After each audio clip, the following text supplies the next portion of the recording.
नमस्कार दोस्तों, आज हम 7 money rules for life book का कंप्लीट ऑडियो बुक लाए हैं। चैप्टर 6 नियम 3। कुछ दूर दे दो। उस आदमी के लिए कुछ भी पर्याप्त नहीं है जिसके लिए पर्याप्त बहुत कम है। एपिकुरस, यूनानी दार्शनिक, 341 से 270 ईपू। लालच हमारा दूसरा वित्तीय शत्रु है जो यह सुनिश्चित करने के लिए हर संभव कोशिश करेगा कि आपको कभी संतुष्टि न मिले।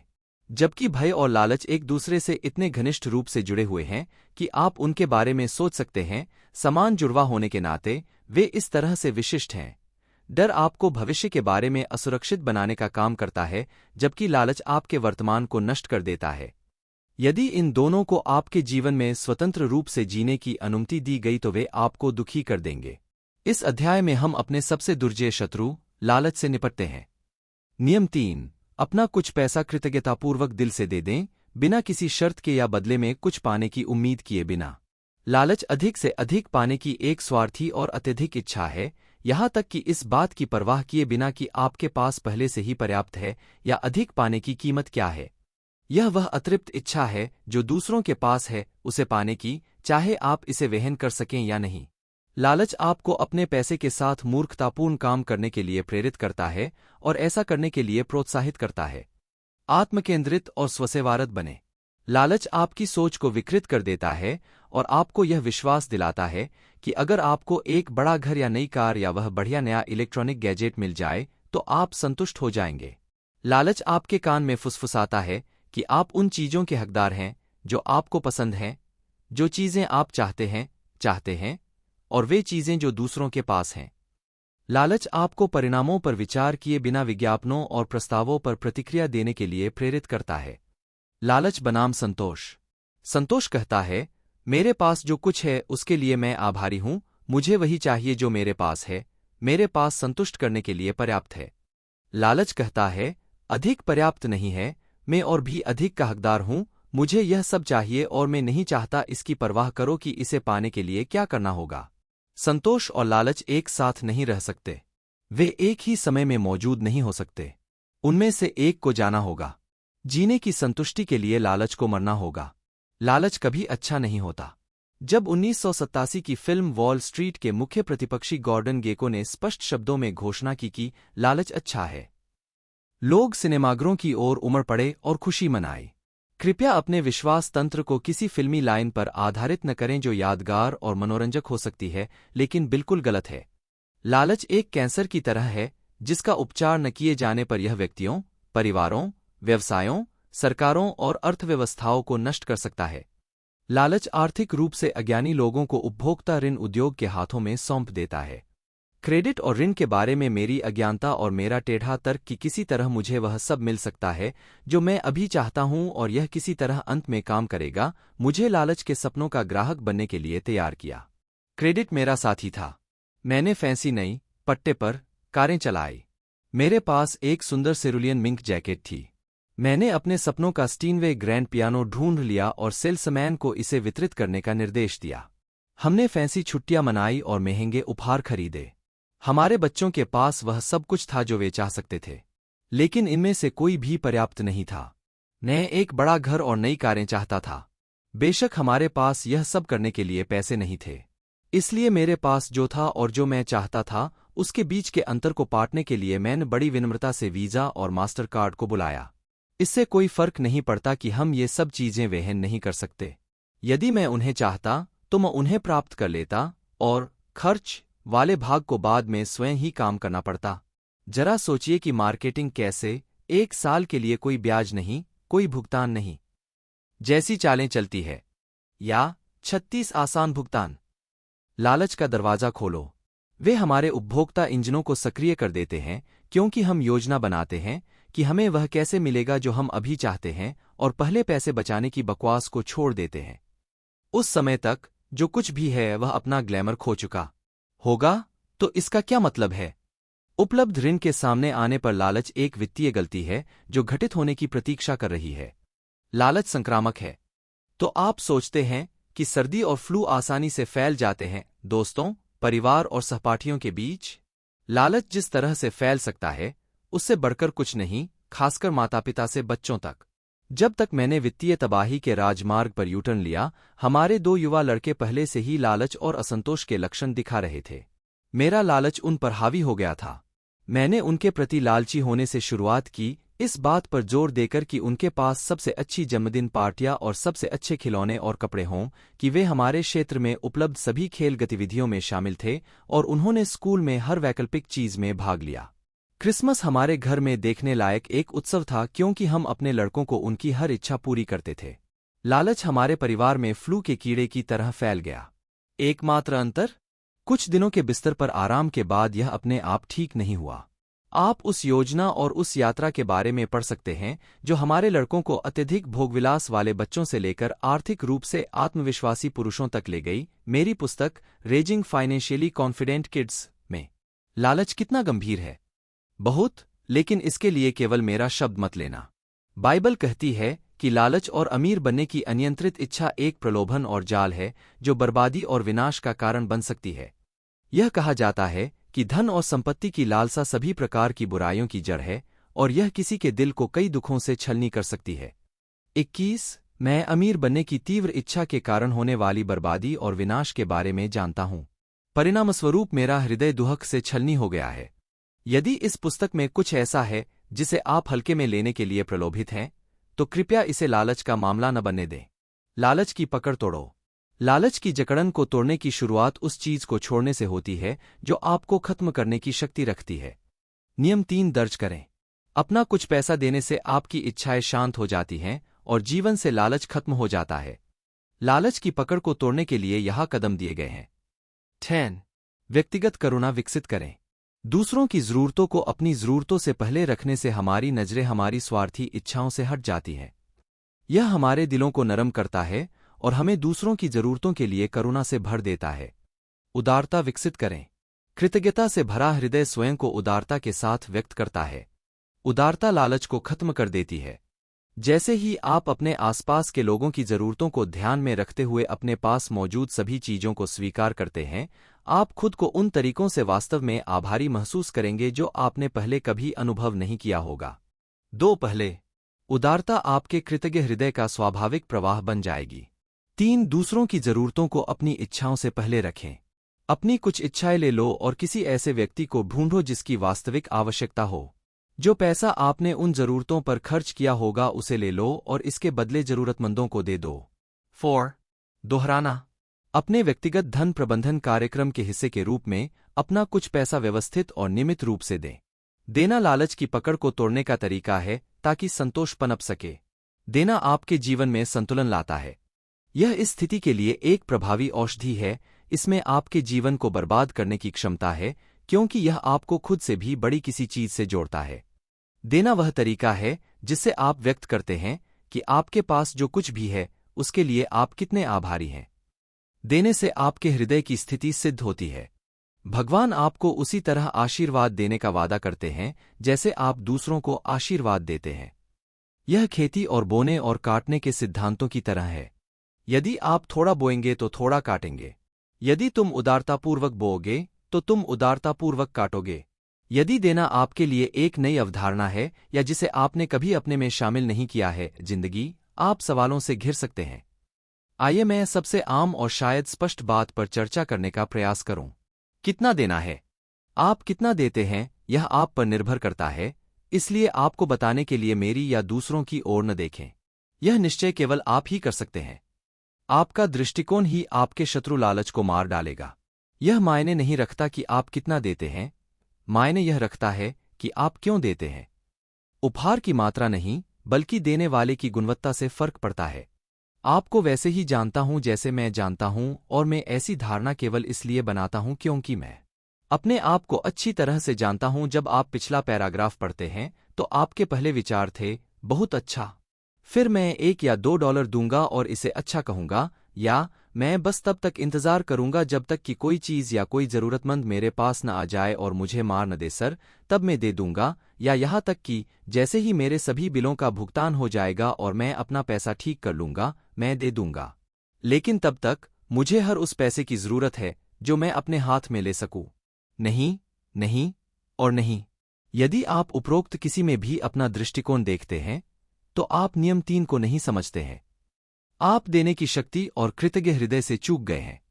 आपके जीवन के लिए यह तीसरा धन नियम यह है कि आप अपनी आय का कुछ हिस्सा दान कर दें। जैसे ही आप इसे प्राप्त करते हैं, आपके ऋण, बकाया बिल और किसी भी अन्य जरूरतों और इच्छाओं सहित आपके जीवन की परिस्थितियों की परवाह किए बिना, व्यावहारिक रूप से मेरा सुझाव है कि आप एक सेट के बजाय प्रतिशत के साथ आय निश्चित राशि। जब आपको तनख्वाह, विरासत, बोनस, लाभांश, बेरोजगारी चेक, रिफंड, उपहार या कोई अन्य माध्यम मिलता है जिसके माध्यम से भगवान आपके जीवन में पैसा पहुंचाता है, तो प्रतिशत देने से यह सरल हो जाता है। जैसे जैसे आपको अधिक आय का आशीर्वाद मिलेगा, आपका दान भी आनुपातिक रूप से बढ़ेगा। जैसे जैसे आप मंदी के मौसम से गुजरेंगे, आपका दान भी समायोजित हो जाएगा। यदि आप विपरीत तरीके से काम करते हैं, जहां आप तब तक इंतजार करते हैं जब तक आपको कहीं जरूरत नहीं दिखती है और फिर आप तय करते हैं कि आप कितनी राशि देंगे, तो आप जल्द ही उस वैगन से गिर जाएंगे। किसी जानकार से ले लो। यह लक्ष्य एक आदत स्थापित करना है। ऐसा करने का एकमात्र तरीका एक को दोहराना है। व्यवहार को बार बार तब तक दोहराए जब तक कि यह लगभग स्वचालित प्रतिक्रिया न बन जाए। मैं एक धन प्रबंधन शॉर्टकट पेश करना चाहता हूं जिसने मेरे लिए जादू की तरह काम किया है, क्योंकि यह अनुमान को हटा देता है। 10-10-80 यह सरल सूत्र संभवतः सबसे अच्छा धन प्रबंधन उपकरण है जिसे आप अपने व्यक्तिगत वित्त टूल बेल्ट में जोड़ सकते हैं, और इसका मतलब है 10% बचाएं, 10% दें, फिर अपनी शुद्ध आय के 80% पर जिए। इसके नियम 1, 2 और 3 को एक साथ एक सरल सूत्र में बदल दिया गया है जिसे भूलना लगभग असंभव है। अपने पैसे का प्रबंधन करने के तरीके में इस फॉर्मूले को लागू करना शुरू करें, फिर बार बार दोहराएं। इससे पहले कि आप इसे जानें, 10 अक्टूबर 1980 एक ऐसी आदत बन जाएगी जो आपके जीवन को इस तरह से बदल देगी जैसा आपने कभी सपने में भी नहीं सोचा होगा। कैसे दें? एक बार जब आप राशि स्थापित कर लेते हैं, आइए इसे अपना मासिक आशीर्वाद दूसरों का बजट कहें, तो यहाँ 5 तरीके दिए गए हैं जिन्हें आपको देना चाहिए। 1. व्यवस्थित रूप से। जैसे ही आप अपनी आय प्राप्त करते हैं, बिलों का भुगतान, बचत, किराने का सामान लोड करना या गैस टैंक भरना सहित कुछ भी करने से पहले देने का ध्यान रखें। इसे ठीक ऊपर से उतारें। विश्वास की यह छलांग इस विशिष्ट धनराशि के लिए और आपके पास जो कुछ भी है, उन सभी तरीकों के लिए जिनसे आपको आशीर्वाद मिला है, उन सभी सुख सुविधाओं के लिए जिनका आप आनंद लेते हैं, जिनमें से कम कुछ भी नहीं है, के लिए आपकी कृतज्ञता की अभिव्यक्ति है। रहने के लिए जगह और खाने के लिए भोजन। याद रखें, देने के प्रति आपका दृष्टिकोण राशि से अधिक महत्वपूर्ण है। सोच समझकर। यह एक सोचा समझा निर्णय है जिसे अच्छी योजनाओं पर आधारित होना चाहिए। आपका दान आपके खर्च की तरह आवेगपूर्ण या केवल भावना से प्रेरित नहीं होना चाहिए। इसे आपकी समग्र रणनीतिक योजना के हिस्से के रूप में अच्छी तरह से सोचा जाना चाहिए। उत्साहपूर्वक। आपको कभी भी अपराधबोध से या अनिच्छा से हार नहीं माननी चाहिए। यदि आप उत्साहित नहीं हैं और भावनात्मक रूप से उस जरूरत से जुड़े नहीं हैं जो आपके उपहार पर केंद्रित होगी, तो हो सकता है कि आपको देने के लिए सही जगह नहीं मिली हो। देने से आपके उपहार से होने वाले लाभ के प्रति उत्साह की भावना जागृत होनी चाहिए। स्वेच्छा से। जबरदस्ती देना बेकार है। किसी संगठन, चर्च या व्यक्ति के दबाव से प्रेरित दान किसी व्यक्ति के जीवन में दान देने से होने वाले लाभ को तुरंत नष्ट कर सकता है। धर्मार्थ दान देने में किसी को भी अपनी बाहें मरोड़ने न दें। भींचे हुए दांतों से या दबाव में न दें। यह शुद्ध हृदय से देने की सच्ची, हार्दिक इच्छा का प्रतिनिधित्व नहीं करता है। खुशी से। उदारता निश्चित रूप से खुशी लाती है, क्योंकि कंजूसी दुख लाती है। जैसे ही आप कृतज्ञतापूर्ण हृदय से दान देंगे, आपको अविश्वसनीय आनंद प्राप्त होगा, और यह आपको इस हद तक खुश कर देगा कि आप दोबारा देने के लिए इंतजार नहीं कर सकते। उदार, आभारी लोग उन चुनौतीपूर्ण परिस्थितियों के बावजूद खुश लोग होते हैं जिनमें वे खुद को पाते हैं। वास्तव में, देना उन्हें अपनी परिस्थितियों से ऊपर उठने की अनुमति देता है। कहाँ दें? आप किसके प्रति भावुक हैं? आपके हृदय को क्या आंदोलित करता है? यह बहुत संभव है कि आप पहले से ही जानते हों कि आप अपना ध्यान कहाँ केंद्रित करेंगे। शायद आप किसी चर्च का हिस्सा हैं। यदि आपको आध्यात्मिक रूप से भोजन दिया जा रहा है, तो यह समझ में आता है कि आप अपने चर्च में वित्तीय जरूरतों को पूरा करने में मदद करना चाहेंगे। अपने समुदाय में चारों ओर देखना शुरू करें। मुझे पूरा यकीन है कि आप ऐसा नहीं करेंगे। वास्तविक आवश्यकता को देखने के लिए दूर तक देखना होगा, जो आपको भावनात्मक रूप से जोड़ेगी। तुम्हें पता चल जाएगा क्योंकि तुम अपने हृदय की तारों पर एक खिंचाव महसूस करोगे। एक बार पहचान लेने के बाद इस बात को लेकर उत्साहित हो जाएं कि आपका दान उस आवश्यकता को कैसे पूरा करेगा। बदले में कुछ पाने की आशा किए बिना देने और बुद्धिमानी से देने के बीच एक नाजुक संतुलन है। सबसे पहले यह पहचानें कि वंचितों की सेवा करने वाले धर्मार्थ गैरलाभकारी संगठनों के रूप में घोटाले हो रहे हैं। कुछ भी मत मानिए। इसके बजाय सुनिश्चित करें कि आपको इस संगठन या जरूरतमंद इकाई के बारे में अच्छा कामकाजी ज्ञान है। यही कारण है कि स्थानीय स्तर पर देने के अपने फायदे हैं। आप चर्च या सामुदायिक केंद्र देख सकते हैं। आप उस परिवार को जानते हैं जो ठंडा है या भूखा है, या आप इस बात से प्रभावित हैं कि आपका बेघर आश्रय पीड़ित महिलाओं, दुर्व्यवहार करने वाले बच्चों या त्याग किए गए जानवरों की मदद करने के लिए कैसे पहुंच रहा है। अपने दिल में देखो, आपके लिए वास्तव में क्या मायने रखता है। ईश्वर को उस जुनून को करुणा में बदलने दें ताकि वह आपको प्रामाणिक आवश्यकता वाले स्थान पर मार्गदर्शन कर सके। देने में शक्ति। कुछ से अधिक लोगों ने मुझसे पूछा है, आखिर आपने $1,00,000 से अधिक का असुरक्षित उपभोक्ता ऋण कैसे चुकाया और उसी समय अपना जीवन भी जारी रखा। आपको सच बताऊं तो मुझे यकीन नहीं है कि हमने वास्तव में ऐसा कैसे किया। मैं नोट्स नहीं ले रहा था क्योंकि मैंने कभी सपने में भी नहीं सोचा था कि मैं कभी किसी को बताऊंगा कि हम किस दौर से गुजर रहे हैं। वह शर्मनाक था। लेकिन जब मैं आज जहां हूं वहां से पीछे मुड़कर देखता हूं तो मुझे भगवान द्वारा हमें कर्ज चुकाने के लिए पैसे कमाने के कई अवसर प्रदान किए गए याद आते हैं। और मुझे यह स्वीकार करना होगा कि यह आश्चर्यजनक है। मैं जो जानता हूं वह दिन है जब मैं फर्श से उठा और अपनी जान दे दी भगवान की देखभाल के लिए। मुझे पता था कि दान देने के मामले में पवित्र शास्त्र बिल्कुल स्पष्ट है, और मुझे पता था कि मैंने इसे बड़े पैमाने पर उड़ा दिया है। तब मुझे यह नहीं पता था कि ईश्वर मेरी जरूरतों के बारे में जानता है, वह मेरी इच्छाओं की परवाह करता है और वह मुझे आशीर्वाद देना चाहता है। लेकिन यह आज्ञाकारी बनने की मेरी इच्छा पर निर्भर है। यह अगर तब जैसी चीज है। वह कहते हैं, अगर तुम ऐसा करोगे तो मैं वैसा करूंगा। यहां भगवान के वादों का मेरा संक्षिप्त विवरण है। यदि तुम मेरी बात मानोगे तो मैं तुम्हें आशीर्वाद दूंगा, और जितना अधिक मैं देखूंगा कि मैं तुम पर भरोसा कर सकता हूं, उतना अधिक मैं तुम्हें आशीर्वाद दूंगा।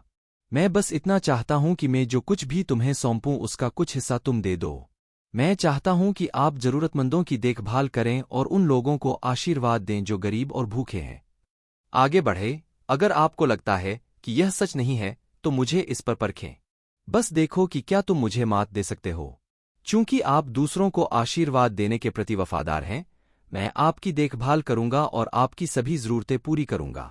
और इससे भी अधिक, एक बार जब तुम साबित कर दोगे कि तुम भरोसेमंद हो, तो मैं तुम पर एक आशीर्वाद बरसाऊंगा जो इतना महान होगा कि तुम उसे सहन नहीं कर पाओगे। 22 हमने भगवान को देना शुरू कर दिया और जो भी पैसा था उसमें से भविष्य के लिए बचत करना शुरू कर दिया। प्राप्त हुआ तब भी जब हम कर्ज में डूबे हुए थे। हमने लगातार देने और बचत करने की बहुत कोशिश की, भले ही वह बहुत कम मात्रा में थी, और एक एक करके अवसर साकार होते गए। मुझे एक नौकरी मिल गई जिसके 3 साल बाद हमने अपना खुद का व्यवसाय शुरू किया। हम एक नए घर में चले गए, अपने 2 बेटों की शिक्षा का खर्च उठाने में सक्षम हुए और हम कर्ज से मुक्त हो गए। एक तरह से मुझे लगता है कि आप कह सकते हैं कि हमने कर्ज से मुक्ति पाने के लिए दान दिया और बचाया। मेरे पास यही एकमात्र स्पष्टीकरण है कि हमने ब्याज, जुर्माने और शुल्क सहित ऋण की उस भारी राशि का भुगतान कैसे किया। हमने लॉटरी नहीं जीती या विरासत प्राप्त करें, हमने हर अवसर को स्वीकार किया, जितना संभव हो सका अर्जित किया और लक्ष्य तक पहुंचने तक 13 वर्षों तक चलते रहे। मैं यह नहीं कह सकता कि लालच के साथ मेरी लड़ाई खत्म हो गई है। उस दुश्मन के पास अपना बदसूरत सिर उठाने का एक तरीका है जब मुझे इसकी बिल्कुल भी उम्मीद नहीं होती। मैं जानता हूं कि अगर उदारतापूर्वक दान देने की मानसिकता न होती, एक ऐसी आदत जिसने मेरे जीवन के समीकरण बदल दिए होते, तो मैं आसानी से वहीं वापस जा सकता था जहां मैं था। दान ने मुझे भौतिकवाद की जकड़ से मुक्त कर दिया है। मैं लालच और कर्ज के अंधेरे में जी चुका हूं, और मैं भरोसेमंदता को पुरस्कृत करने के ईश्वर के वादे के अंत में जी रहा हूं। मैं बाद वाले की अत्यधिक अनुशंसा